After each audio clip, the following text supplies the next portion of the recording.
Here in Toronto, the main event of the last week was the arrival on the scene of Neil Young. Young went to Los Angeles 2.5 years ago, became a part of the Buffalo Springfield, and with that group achieved a certain fame. But the group broke up last year, and Neil Young is now a single. One of the last records he made with the Springfield was a song he wrote himself, I Am a Child.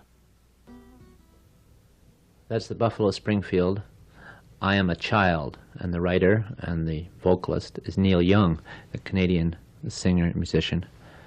Neil, the Buffalo Springfield lasted 2.5 years and produced some of the more interesting sounds on the scene in the last couple of years.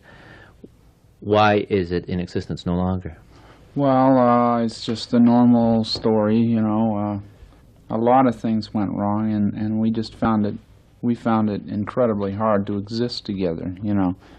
And it just after being together for 2.5 years, and we didn't achieve anywhere near the success that we expected or wished to, it became very hard for us to live with each other under those circumstances. It's hard enough to live with yourself when you've considered what you've done a failure rather than a success, you know. And living with 5 other guys, or 4 other guys, is even harder, you know, to all feel the same way about it. And we began to get on each other's nerves, and we got into some involved personality problems. And we just figured, you know, it wasn't too good anymore. And they wanted to keep on going a little longer, but I just couldn't do it. And I quit last May, I guess. Last May I quit the group, and then about 2 or 3 weeks later the group broke up. Why did you quit? Were you bitter when you left? Well, to some extent, because I thought it was a great group when it started out, but I mean, I wasn't sorry to leave it at the end, because it wasn't as good as it was at the beginning, you know. It went the other way, it seemed to me. What was the other way? Was this, I noticed in one piece about you that you said that musically it became something of a bummer after a while. In what way was it wrong? Well, it just wasn't, well, for instance, that record that we did, or that record there, I Am a Child that we just heard, Dewey, the drummer of the group, came in and played drums, and we didn't even have a bass player, so I had to hire a studio bass player, and I played rhythm guitar, and then there were just 3 instruments on the basic track, and then I overdubbed 4 more guitars and a harmonica in my voice. So really that isn't much of a group. You see, when you get down to it, only 2 people from the group played on it, and it just wasn't, the group idea wasn't there, and I figured if I was going to do that, I might as well do it by myself, since my original intention was to do a solo thing. Since I was doing it and giving the credit to other people, you know, and didn't particularly care for getting the credit of what the other people were doing, there was no other way, you know. How did the group start in the beginning? I think you went from Toronto down to Los Angeles with the idea of being a single, isn't that right? Mm-hmm.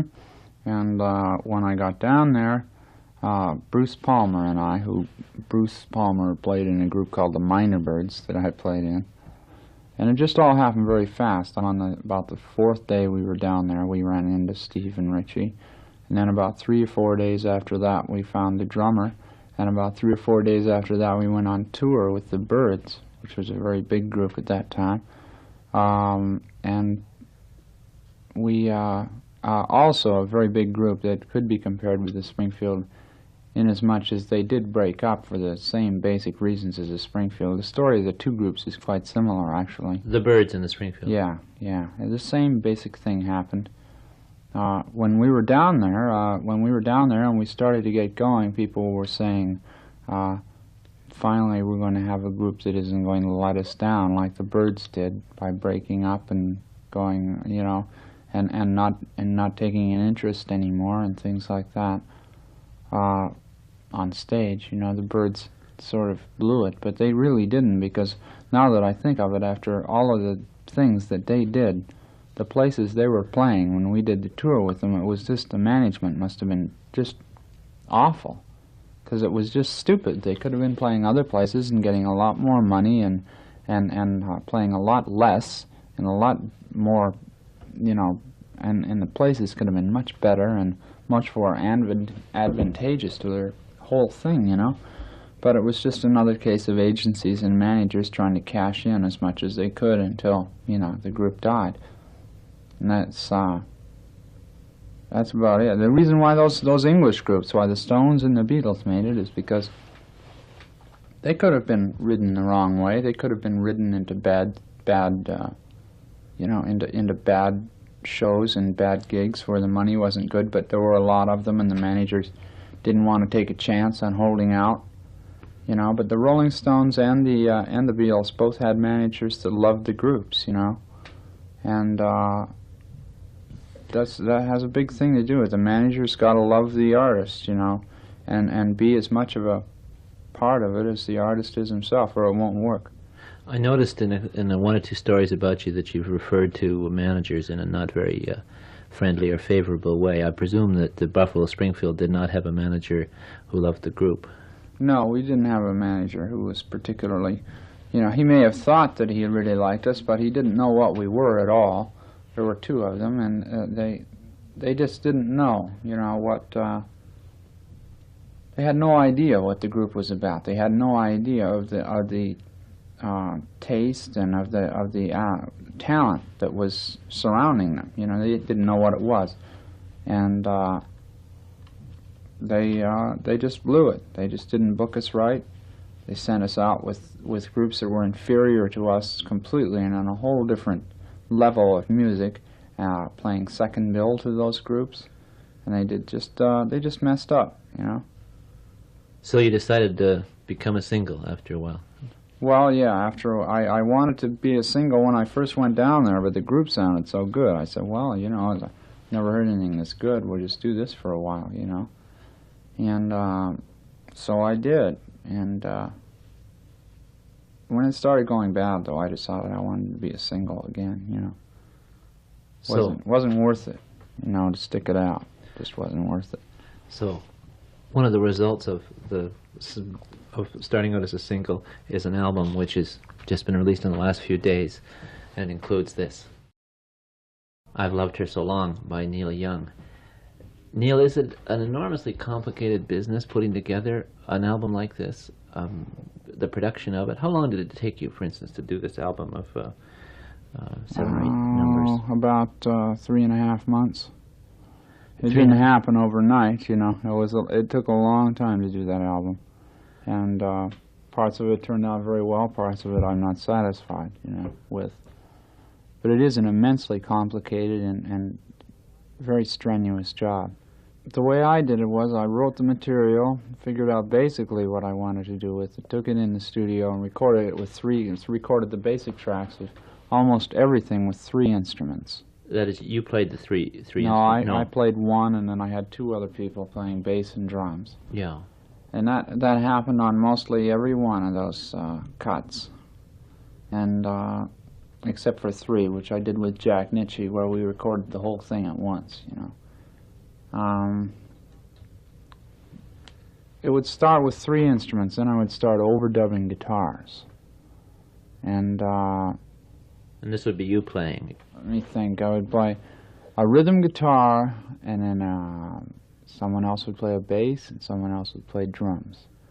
And I'd just wait till I got it right, and I'd sort of sing along with it, you know, till I felt it was in the right groove. Then we'd just take that, and it never sounded good, you know, listening to that. It just sounded thin, you know, just a guitar, bass, and drums. It just didn't sound, especially when all I was doing was playing very simple rhythm.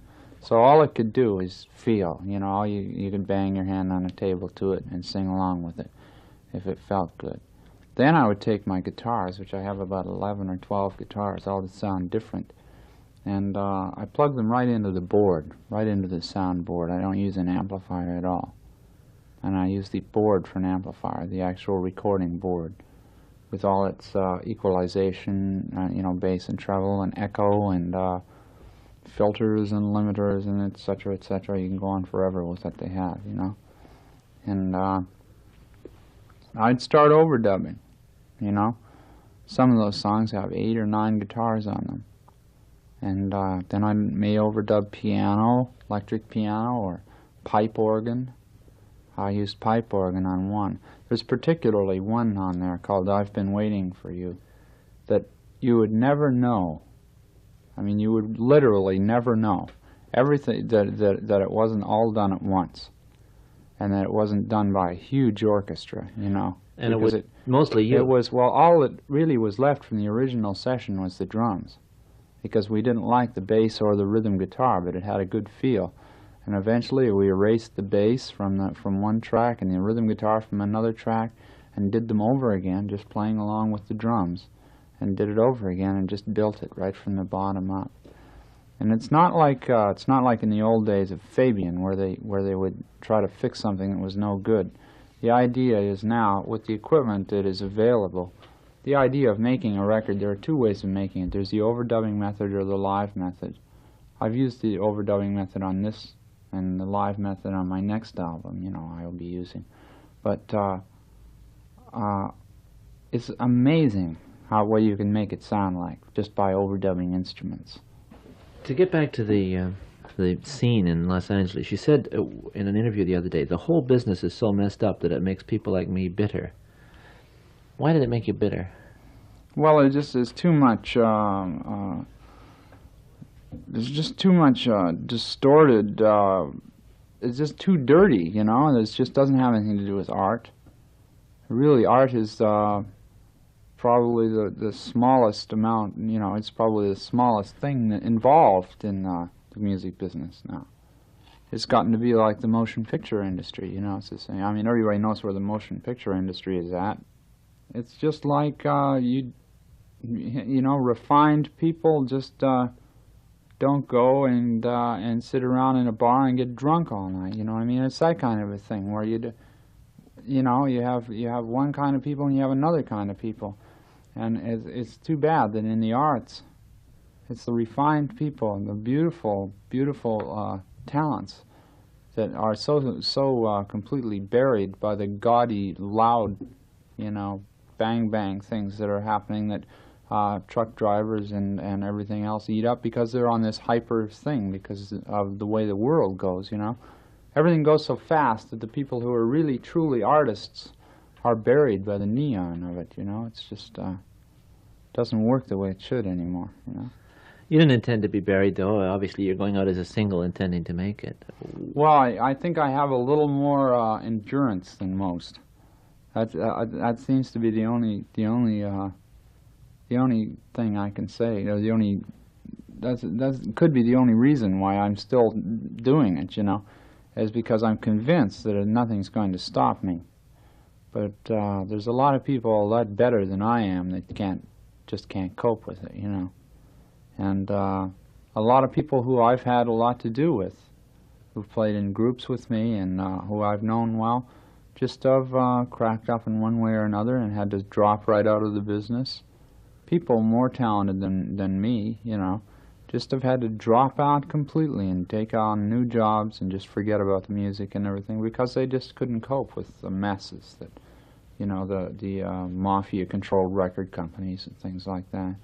It's just there's just too much dirt. I just happened to read earlier today a copy of the Rolling Stone magazine, and practically the whole issue is devoted to groupies, the girls who follow the groups and the singers around. Finally, they're achieving the success they've been hunting for years. Yeah, well, there are pictures of groupies and lifetime accounts of groupies and so on. Pretty soon, they're going to have groupie concerts, and the most famous groupies will walk on, and it's going to be pretty far out. What did you think of them when they were hanging around? Well, Springfield? groupies are just an awful.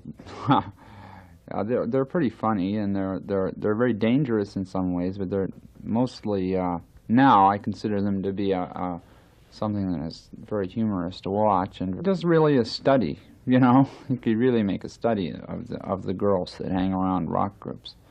But when I first started out, of course, when I first got down to L.A., I was like any other 20-year-old. You know, I was interested in women, but the way that it usually went was, you know, the man had to go and go through his usual procedure to talk to a woman. You know, they had this whole thing set up, especially here in Toronto. And then when I got down there, it just changed completely. I couldn't believe what had happened down there, you know. Just because we were in a group and the group was starting to happen, they were all over us. And like many more and more beautiful than I've ever seen, you know. But until you get used to them, then you realize that it's the kind of beauty that is only skin deep, you know. It's they're mostly girls who are on allowances from their parents, rich parents, or who you know, sell dope or something for a living. They you know, some kind of a thing that doesn't require many brains to do. And the odd one you meet is completely brilliant, you know, which always turns you around a little bit. But their main ambition is to land somebody in a group permanently, or just you know, just sleep with as many guys from as many groups as they can, and then tell their girlfriends about it. You know, that's what they do for life. That's their whole thing. It's sort of like being a goldfish. I mean, it's not very. There's not much purpose to it, you know. And I'm not putting down goldfish. I know many groovy goldfish. The longest piece by far on your new album, 9 minutes and 25 seconds, is The Last Trip to Tulsa. This is a pretty ambitious piece, isn't it? Well, I suppose it's. I tried to tell a little bit of what happened to me in L.A. And see, places like Tulsa. Always, you know, when I think of the United States, I think of Tulsa and Memphis. I think of the South, you know, and I always think of the Deep South. New York doesn't remind me so much as, you know what I mean? The United States, you think of Dallas, you think of San Francisco, Los Angeles. Those names that are closer to the other end, you know. And so Tulsa really represents to me the United States, sort of, you know, that feeling of being in the South. The song is sort of an adventure of me down there.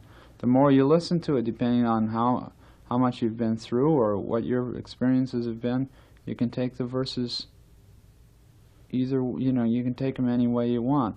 But the thing is that when I wrote them, they all had a continuity to the way I thought. So I believe that if they had a continuity the way I put them together, they'll fit with any set of images and work all the way through. They have to. If they work one way, they can't possibly miss another way. It's the law, you know. That's the way it is.